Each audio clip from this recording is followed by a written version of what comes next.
Shalom saudara terkasih dalam nama Tuhan Yesus. Apa kabarnya hari ini? Saya harap saudara tetap dalam keadaan luar biasa dan selalu bersuka cita oleh karena kebaikan Tuhan Yesus. Amin. Kembali kita akan mendengar sebuah kesaksian saudara, dan kali ini kembali kesaksian berasal dari dalam negeri. Kita akan mendengar bagaimana seorang guru ngaji saudara, mantan guru ngaji, bisa menerima Tuhan Yesus sebagai Tuhan dan Juru Selamatnya. Wah, luar biasa. Amin. Mari kita dengarkan bersama-sama. Shalom, selamat siang. Nama saya adalah Maria, tapi nama lahir saya Tati Puji Suryati. Saya lahir di Jombang, mana Jombang itu terkenal dengan kota santri ya.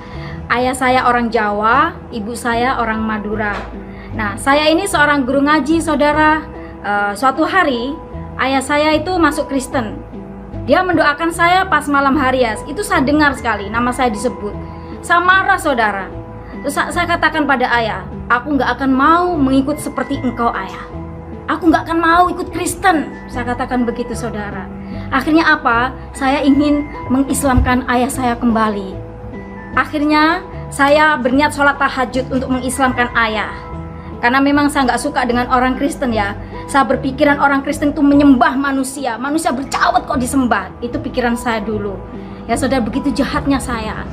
Akhirnya saya tidur. Nah, kalau sholat tahajud itu kita tidur dulu, tengah malam bangun, baru kita sholat, namanya sholat tahajud. Saat sholat tahajud, keinginan saya satu, ayah saya kembali masuk Islam. Setelah saya sholat saudara, usolli sunatal tahajuti rakaataini mustaqbilal kiblati ada anillahi ta'ala, Allahu Akbar. Saya melihat salib. Saya berkata, kenapa Yesus mengikuti aku? Aku nggak suka Yesus. Dia manusia bercawat loh, kok ngikutin aku? Saya bilang begitu. Akhirnya kedua kalinya saya sholat lagi. Usolli sunatal tahajuti rakaataini mustaqbilal kiblati ada anillahi ta'ala, Allahu Akbar. Tetap salib Yesus ada di sajadah saya. Ya, itu seperti celemek ya, celemek kecil untuk orang muslim yang sholat seperti itu. Datang lagi dia, saya marah, kenapa Yesus ngikutin aku sih? Aku nggak suka Yesus, saya katakan begitu. Akhirnya saya sholat lagi, saya ingin konsentrasi, saya sholat lagi. Saya doa sama Allah saya, Allah Subhanahu wa Ta'ala. Saya doa supaya saya konsentrasi. Ketiga kalinya dia datang kembali saudara. Dan saya nggak mau sholat lagi, saya lepas sajadah saya. Saya menghadapi kehidupan saya seperti selanjutnya, seperti biasanya, ngajar ngaji. Ya, ngajar ngaji murid saya banyak saudara ya. Karena saya ngajar ngaji tidak hanya di satu tempat, ada di beberapa tempat. Kalau sekarang murid saya banyak yang sudah tua nih. Karena dari SMP saya udah ngajar ngaji, SMA pun saya ngajar ngaji, dan seringkali di lomba kiroat ya. Kalau tibaan juga saya juga yang kiroat gitu. Nah, suatu hari saya ada di lomba kayak musabaqah tilawatil Quran MTQ. Qad aflahal mu'minuna alladzina hum fi sholatihim khosyi'un. Pada saat saya membaca ini saudara, saya lihat salib Tuhan di depan. Apa yang terjadi? Saya cuma begini, ini apa artinya kok ada salib begini? Sedangkan saya benci Yesus loh. Saya benci dia. Kenapa dia datang sama saya? Akhirnya panitia itu pada lihat saya. Ini orang ada apa kok melihat ke atas ya? Saya dinyatakan gagal saudara pada waktu saya di lomba ini. Akhirnya saya turun. Saat saya turun itu ada suara yang bisikin saya seperti itu. Buka Al-Imran 3:45. Buka. Kamu belum pernah buka ayat itu. Akhirnya saya buka ya, saya penasaran ini ayat apa sih? Saya buka. Saya kaget saudara, tangan saya gemeter. Kenapa ini ayat ada di Al-Quran ya? Kenapa ini Al-Quran kok menyebutkan Yesus adalah Tuhan? Isa ibnu Maryam wajihan fid dunya wal akhirah. Al-Imran 3:45. Coba buka saudara. Isa ibnu Maryam wajihan fid dunya wal akhirah. Itu yang saya ingat. Isa putra. Kalau di Al-Quran Isa kan, kalau di Kristen Yesus. Putra Maryam, Maryam itu Maria saudara. Wajihan yang berkuasa atau yang terkemuka. Fit dunya, di dunia. Wal akhirah, wal itu dan akhirah adalah surga atau akhirat kalau di Islam ya. Artinya Isa ibnu Maryam wajihan fit dunya wal akhirah adalah Yesus atau Isa putra Maria berkuasa atau terkemuka di dunia dan di akhirat. Kalau Yesus saudara itu terkemuka atau berkuasa di dunia dan akhirat, dia bukan manusia, dia bukan seorang nabi, tapi dia adalah Tuhan. Dari situ saya bertobat. Ya saudara, itu pertobatan saya. Karena bukan orang lain yang mengatakan, oh Yesus adalah Tuhan. Al-Quran sendiri mengatakan sama saya. Betapa fanatiknya saya dulu. Saya yang benci orang Kristen mengatakan Yesus manusia bercawat. Tapi Tuhan Yesus datang pada saya melalui ayat saya sendiri. Ayat Al-Quran yang saya pegang. Itu pegangan saya setiap hari. Karena saya seorang guru ngaji. Ya. Akhirnya saya bertobat saudara. Mengikut Kristus. Tidak enak saudara. Bukan gimana kita harus memikul salib. Tahu nggak? Setelah saya masuk Kristen, bukannya saya mengalami kesenangan saudara, enggak. Saya dibenci keluarga saya dikucilkan keluarga saya. Akhirnya saya pergi ke Surabaya, merantau. Tapi saya percaya Tuhan akan memimpin saya. Tuhan akan menyertai saya. 5 tahun saudara pergumulan saya. Di situ saya ketemu ayah rohani saya, Bapak Pendeta Simanjuntak, yang punya GBI Efrata Surabaya, yang sekarang sudah terbakar ya gerejanya. Dari situ saya dididik sama beliau. Saya yang tidak bisa doa, saya yang tidak bisa nyanyi, nada pun saya tidak tahu saudara. Tapi Tuhan telah memakai saya, orang yang tidak tahu apa-apa ini, sehingga saya bisa WL. Saya juga bisa share firman, itu bukan kekuatan saya, tapi karena Tuhan. Akhirnya saudara, saya bergumul 5 tahun. Saya ingin Tuhan kembalikan keluarga saya. Tuhan ingin pulihkan keluarga saya supaya saya diterima kembali. 5 tahun tepat saudara. 5 tahun pergumulan saya, Tuhan jawab. Saat saya WL saudara di gereja itu, karena ada pembakaran gereja, jadi ibadahnya ada di rumah. Dilempar batu saudara dari luar. Itu batu bukan kena saya, tapi batu melayang di atas kepala saya. Padahal itu pas kacanya itu tepat kepala saya, tapi dia melayang batunya di atas kepala saya turun ke sini. Saat saya selesai WL, keluarga saya datang pakai jilbab semuanya.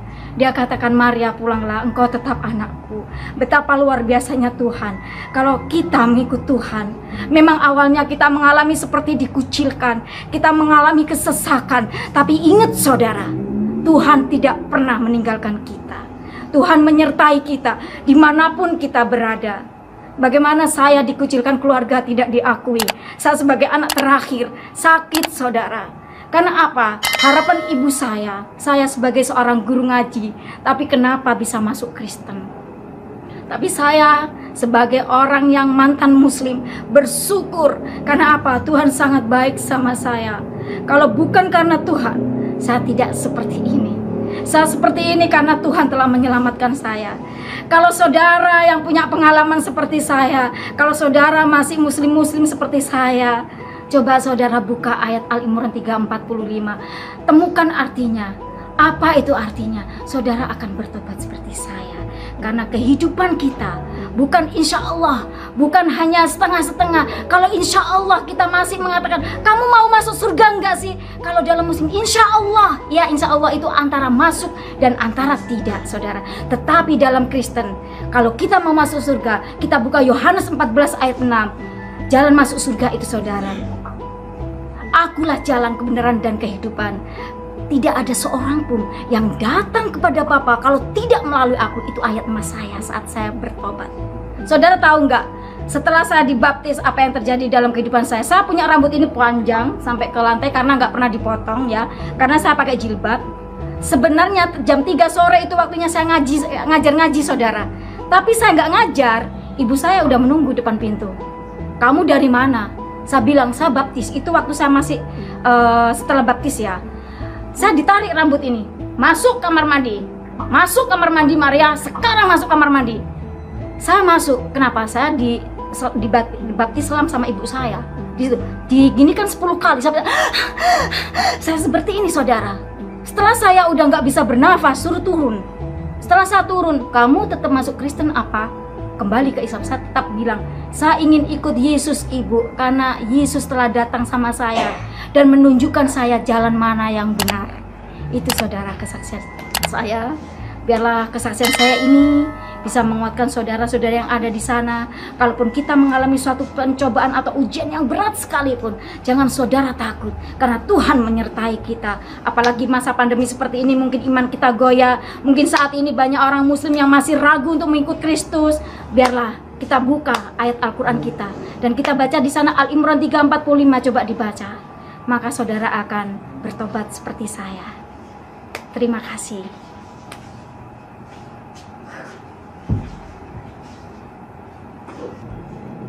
Oke saudara, Tuhan Yesus memberkati kita semua. Yang penting jangan menyerah, dan kita tetap setia sama Tuhan. Apapun kendala kita, apapun ujian kita, kita tetap setia sama Tuhan. Amin.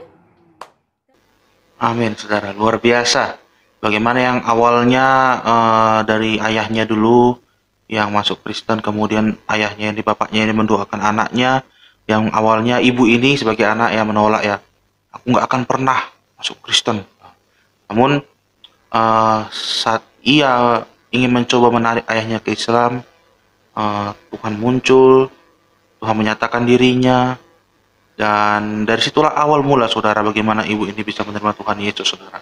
Itulah kembali, saudara, bagaimana cara Tuhan itu yang luar biasa, saudara. Oleh karena satu orang, saudara, yang awalnya bapaknya tadi, akhirnya ia juga bisa menerima Tuhan Yesus sebagai Tuhan dan Juru Selamat. Oleh karena itu, saudara, yang mungkin saat ini di dalam keluarga kita ada orang yang belum percaya kepada Tuhan, baik itu berasal dari non-Kristen maupun yang sudah Kristen namun kehidupannya di luar Kristus. Kita sebagai orang yang sudah percaya, saudara, baik saudara sebagai orang tua mungkin, atau saudara sebagai anak mungkin, abang, adik, tidak peduli apapun itu, saudara, tetap kita berdoa, saudara, tetap kita percaya kepada Tuhan Yesus. Karena Roh Kudus bisa mengubah hati setiap orang, saudara. Roh Kudus itu bisa bekerja dalam hati setiap orang, saudara. Oleh karena itu kita harus tetap berdoa, saudara. Dan kita harus beriman bahwa suatu hari nanti mereka juga akan dijamah oleh Kristus Yesus. Amin. Itulah kekuatan dari doa orang percaya, saudara. Iman kita itu, saudara. Kita harus bisa beriman bahwa suatu hari nanti keluarga kita ini akan menerima Tuhan Yesus sebagai Tuhan dan Juru Selamat. Tetap percaya, saudara. Tetap percaya. Amin. Karena kuasa itu luar biasa, ya, saudara. Dan bagi saudara juga yang ingin menerima Tuhan Yesus, yang bergumul tentang menjadi pengikut Tuhan Yesus, saya mendorong saudara untuk menetapkan hati saudara, untuk menerima Tuhan Yesus, saudara. Doakan supaya Tuhan memberikan waktu, tempat, suasana, orang-orang yang tepat, saudara, dalam membimbing saudara untuk masuk ke dalam Kristus. Agar kiranya kekristenan saudara bisa menjadi berkat dan bisa menjadi kesaksian juga bagi banyak orang. Amin. Ya, luar biasa, saudara. Saya pikir cukup untuk hari ini. Saya Amron Setinja. Salam dari Khotbah Pendeta Channel. Tuhan Yesus memberkati. Shalom.